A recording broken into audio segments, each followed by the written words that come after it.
friends, welcome back to my channel. And what are we doing today? We are doing the last of the bargain friendly Lightfast Testing series. And do you think I could do this in all one show and be less than 30 minutes? I am hoping so.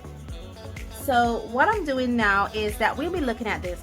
The paints that we'll be looking at are the Winsor & Newton China. I have the 24 set, which coincidentally is the full range of this set. I also have the Kuretake Gansai Tambi. I have a 24 set, but this comes up into a set of 52.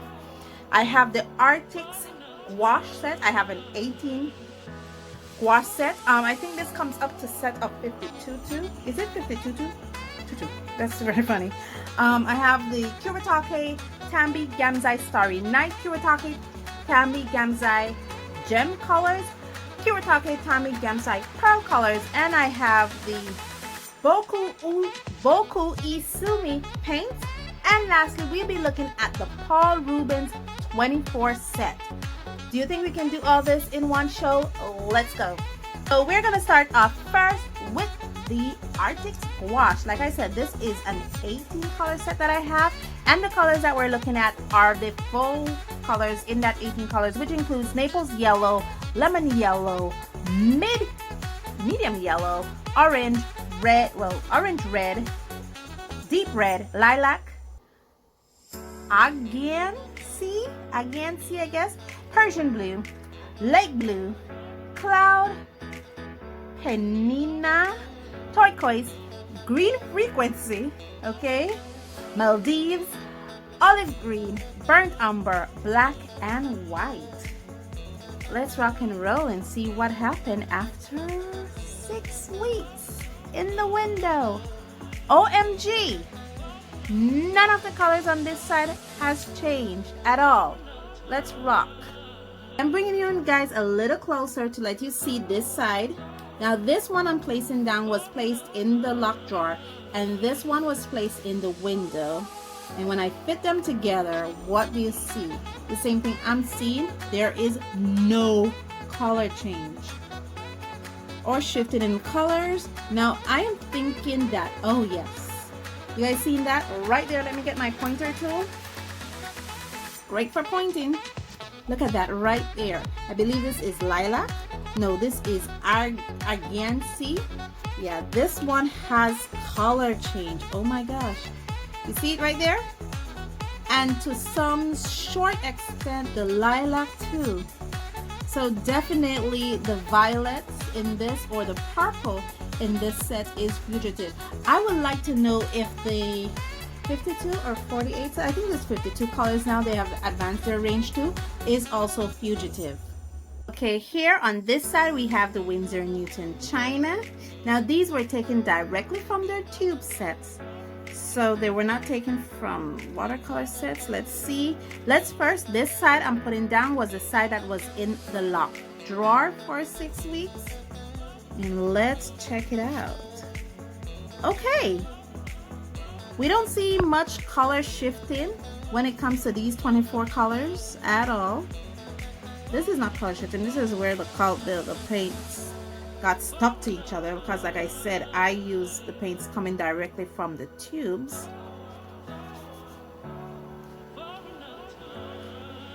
And oh my gosh, there is no color shift after 6 weeks of being in the window. And like I said, I have the full 24 color range for this. 100% of these colors did not shift. This is not color shifting. This is where the paper got stuck to this. And so that's what happened here. But there are no color shifting at all. Oh my gosh, that is, I could almost swear I would have had color shifting, especially in the reds and the violets, but there is none. That's surprising. Okay, so oh gosh. Now we're gonna open this baby up. Okay, I think this one here is for everything else, but we're gonna start off with the Kuretake Gansai. These were in the lock drawer for 6 weeks, so now I'm gonna flip them over. I did not check this at all, guys. Honestly, I did not check it at all. All I did was swatch it and forget it. Oh my goodness, look at that. There is, that wants to look like a color shift. I don't know, that kind of wants to look like a color shift right here. Right here. Right here. Let me bring you in a bit closer into what I'm talking about. Right here. It wants to look like a color shift. That kind of wants to look, even here wants to look like it's a color shifting. So yeah, those areas wants to look like they're color shifting. Let's see what's going on. But it's not drastic. That's the problem. The color shifting is not drastic. And even here, look at this color. This color right here is the raw umber deep. This one right here, we're gonna bring it a bit closer for you to see that. You see that? That kind of wants to look like there's color shifting. Almost wants to look like it started to lighten after 6 weeks. Here too. Wants to look like it starts to lighten after 6 weeks. So maybe if I would have kept it in the window for more time, maybe if I may, maybe I just thought spoke real. Maybe if I used the 12-week window, I probably would have definitely have some color shifting, because if you looked, let me show you this. I'm not sure if it wants to look. It just looks like it's just the way it's swatched here. And the same thing, but this one here definitely looked like it wanted to shift right here. Because see there, you can actually see where it stopped, like the lighting stopped right here. And then it just continues, but it's a very, very faint kind of distortion. It's not as drastic as this almost wants to look like it's drastic. Yeah, I would call this a color shift because you can actually see it right here. Very, very light, and then it goes dark here. And this is very light, and it's the same swatch. So I would say there's two colors that shift. This color, which is the cobalt violet, that has some color shifting, and this color here, which is the burnt sienna, have some color shifting as well.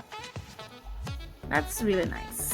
And this is, like I said guys, this is the 24 color set. So yeah, that's good to know. Okay, so now we're looking at the bottom row, and we'll be looking to see if any of these colors had shifting. Okay, guys, I think we're moving through this kind of fast.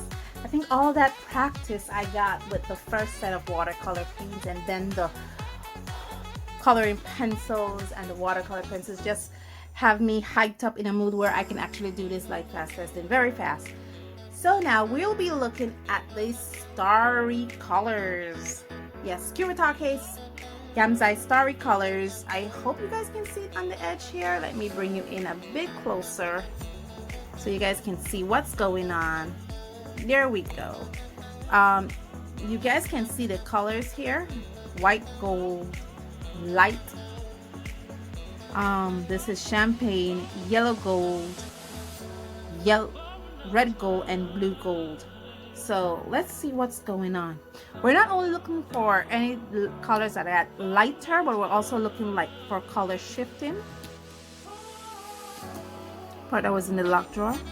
Absolutely no color shifting. Look at that. Absolutely none. Okay, that's good. That's good.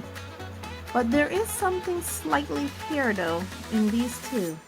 Not sure if you guys can see. Let me see if I can bring it in a bit closer. Yeah, it's not as noticeable on this camera, but it is definitely there. Right here. There's a little lightning. It's lighter to say. These two colors are a bit lighter. Okay, bring you guys out. Let's see what's going on with these gem colors. Oh my gosh. Did I have it? No, I had it correct. Oh my gosh. You see that? Like I said, guys, I have not checked this out at all. This color in the gem colors, the violet, the blue, and the pink. I actually thought this was the white gold version. I had to kind of double check just now to see that it was pink, the blue, and the violet gem colors in the Kuretake Tambi Gansai gem colors are Fugitive. Oh my goodness, that is superb. It's superb that I found it, because you know, you wouldn't have thought it was Fugitive based on the fact that these weren't, but it is. Cool. Let's look at, oh my goodness, I already saw it. Pearl pink is Fugitive. Pearl scarlet red is Fugitive. And look at that. You seeing it?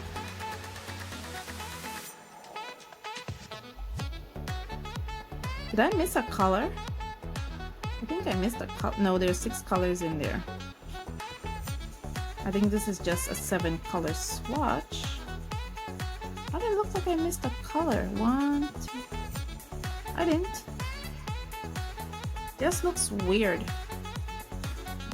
But I didn't miss a color. See there? So the pearl pink, Fugitive. The pearl scarlet red, very Fugitive. So I'm thinking, because over here, both the pink, the violet, and now these two, so maybe the red pigment or the red dye, or I'm not sure what coloring agent Kuretake used, those are Fugitive, and this, the blue here, is Fugitive, but the blue here is not, so that's pretty cool. The blue here is actually called cobalt blue, and this is not Fugitive at all, versus this blue, which is just called blue, I guess gem blue, and that's very Fugitive. Now the Boku E-Sumi, let's see what's going on. This was in the locked drawer, this was in the window. Let's fit it together. I'm not seeing much color distortion here. I did see that it kind of dried funny in the blue, you know, it kind of dried with some cracks and stuff, but as for color distortion, there isn't any. Now the Boku E-Sumi is actually made from pigment and Sumi ink, so it's very good that the pigment they use is not Fugitive and the ink they use is not Fugitive. That's good. Now to the one I am really curious about. The Paul Rubens set is a set of watercolors that I enjoy using a lot. Actually, it's one of the first set of watercolor paints that I would say was on that nudge of professionalism watercolor paints that I own. I think it's even better than the Winsor Newton China, so I would love to see how this performs in the Lightfast testing. These have both been in the drawer for about 6 weeks, and this have been in the window for about 6 weeks. So let's fit it together and see what is Paul Rubens playing. Now I have the 24 set. I think now Paul Rubens has now upgraded. At the time when I bought this was the highest pigment set they owned, but I think now since they have also expanded their line, and they're now offering 48 colors in the set.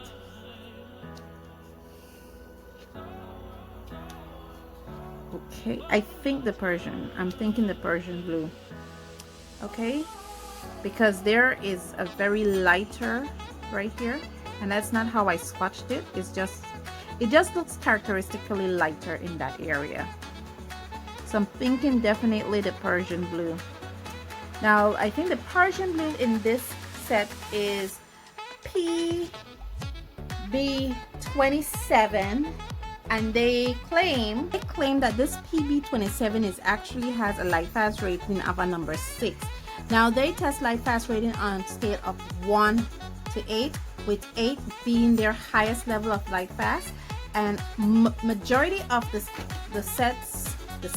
majority of the paints in this set have a Lightfast rating of 8 to 7, which makes it very good. However, this PB27 has a Lightfast rating of 6, which put it on the fair to fair or medium Lightfast range, because that's a 6, but maybe 6 can be considered very good. But this one paints grays at 6, and it doesn't really look like it's fading at all right here. So I don't know, but maybe just possibly. What about Rose Matter? That's here. That didn't look like it's, I don't know, I don't think so. So these three that are at 6, doesn't seem that they had much fading at all, so I'm not sure about that. But all in all guys, thank you so much for coming along with me on this journey. Now these are bargain friendly paints, so I am not saying that these paints are terrible, they're bad. I use them all the time, except for this Kuretake Gansai. I will be using that in a future video, and these other two. I'm not really into the glittery kind, so but I have them just in case I would like to use them. Thank you guys so much for joining me on this journey, and as always, stay safe, stay blessed, and I'll see you in the next one. Bye.